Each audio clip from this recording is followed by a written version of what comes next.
ಈ ಬ್ರಹ್ಮಾದಿಗಾದ ಮುಂದಕ್ಕೆ ಬ್ರಹ್ಮ ಅಂದರೆ ಮುಂದಿನ ಕಲ್ಪದಲ್ಲಿ ಮುಂದೆ ಸೃಷ್ಟಿಯಾಗುವ ಕಲ್ಪದಲ್ಲಿ ಬ್ರಹ್ಮ ಪದವಿಗೆ ಬರ್ತಕ್ಕಂಥ ಜೀವಾಂತರೇ ಅರ್ಥ ಹೊರತು ರುದ್ರಾದಿಗಾದ ಅರ್ಥ ಮಾಡಿದರೆ ಅದು ಮುಂದೆ ಪದವಿ ಬ್ರಹ್ಮ ಪದವಿ ಬಂದಕ್ಕವರು ವಾಯುಪದವಿ ಬಂದಕ್ಕವರು ಇಬ್ಬರು ನೋಡೇ ಇಲ್ಲ ಅಂತ ಕಣ್ಣು ಚಿಕ್ಕ ದೊಡ್ಡ ಪದವಿ ಬರುವುದರಿಂದ ನೋಡಿದ ಎಂಥ ಅನ್ಯಾಯ ಭಗವಂತನಿಗೆ ದೃಷ್ಟಿ ದೋಷ ಆಗಿದೆ. ಅದರಿಂದ ಹಾಗೆ ಅರ್ಥ ಮಾಡಬಾರದು ಅಂತ. ಇದು ಏನಾಗುತ್ತೆ ಅಂದ್ರೆ ಗೊತ್ತಿಲ್ಲ ನನಗೆ ಕೆಲವು ಇದು ಹಿಂದೆ ವ್ಯಾಖ್ಯಾನಗಾರ ಬರೆದಂತೆಲ್ಲ ನಾನು ಎಲ್ಲವೂ ನಿರ್ಣಯ ಮಾಡಿದ್ದೇನೆ.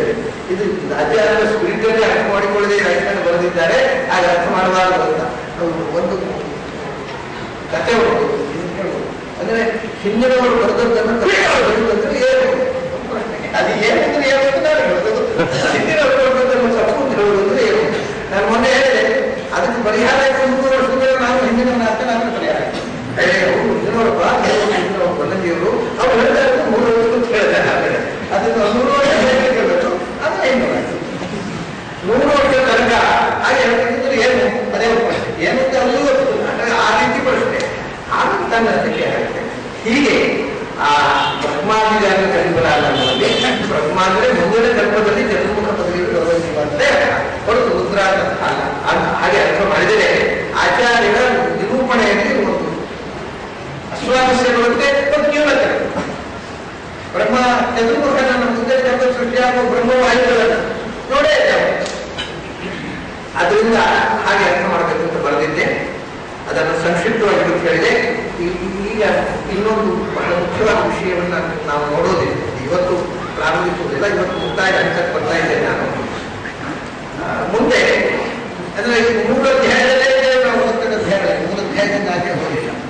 3 ಅಧ್ಯಾಯದಲ್ಲಿ ಬಂದ ಕೆಲವು ವಿಶೇಷ ವಿಷಯಗಳನ್ನ ನಮ್ಮ ಮುಂದೆ ಹೇಳ್ತಾ ಇದ್ದೇನೆ. ಮುಂದೆ 3ನೇ ಅಧ್ಯಾಯದಲ್ಲಿ ಬರ್ತಕ್ಕಂಥ ಇನ್ನು 3ನೇ ಅಧ್ಯಾಯದ ಪ್ರವೇಶವೇ ಮಾಡಿಲ್ಲ ಹೋಗುತ್ತೆ.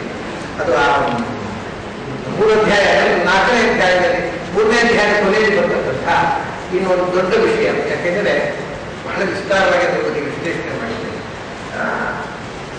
ದೊಡ್ಡ ಚರ್ಚೆ ಇದೆ, ವಿದ್ವಾಂಸರಲ್ಲಿ ಗೊಂದಲ ಇದೆ.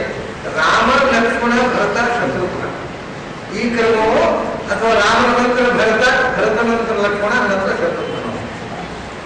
ಇದು ವಿದ್ವಾಂಸರಲ್ಲಿ ದೊಡ್ಡ, ಯಾಕೆಂದ್ರೆ ರಾಮಾಯಣಕ್ಕೆ ವ್ಯಾಖ್ಯಾನ ಬರೆದ ಎಲ್ಲ ವಿದ್ವಾಂಸರು ಕೂಡ ರಾಮ ಅವತರಿಸಿದ ನಂತರ ಭರತ ಹುಟ್ಟಿ ಆಮೇಲೆ ಲಕ್ಷ್ಮಣ ಆಮೇಲೆ ಶತ್ರುಘ್ನ ಅಂತ ರಾಮಾಯಣಕ್ಕೆ ವ್ಯಾಖ್ಯಾನ ಬರೆದ ಎಲ್ಲರೂ ಹಾಗೆಯೇ ರಚನೆ ಮಾಡ್ತಿದ್ದಾರೆ. ಕಾರಣ ಏನು ಅಂದ್ರೆ ಅವರಿಗೆ ನಕ್ಷತ್ರ ತೊಂದರೆ ಕೊಡ್ತಾರೆ. ನಕ್ಷತ್ರದ ಕಾಟ. ಪುನರ್ವಸು ನಕ್ಷತ್ರದಲ್ಲಿ ರಾಮ, ಪುಷ್ಯ ನಕ್ಷತ್ರದಲ್ಲಿ ಭರತ, ಆಶ್ಲೇಷ ನಕ್ಷತ್ರದಲ್ಲಿ ಲಕ್ಷ್ಮಣ ಶತ್ರುಘ್ನ. ಹಾಗೆ ಬರೆದ ನಕ್ಷತ್ರ ಪುನರ್ವಸು ಪುಷ್ಯ ಆಶ್ಲೇಷ.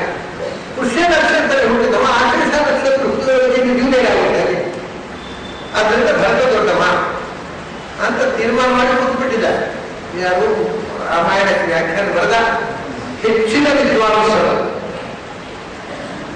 ಅದನ್ನು ಮೊದಲ ಬಾರಿಗೆ ಪೂರ್ವ ಸುಮಿತ್ರ ತನೆಯ ಶೇಷ ಮೊದಲು ಲಕ್ಷ್ಮಣ ಹುಟ್ಟಿದ್ದು ಅನ್ನೋದನ್ನ ಮೊಟ್ಟ ಮೊದಲು ಹೇಳಿದವರು ಆಚಾರ್ಯ.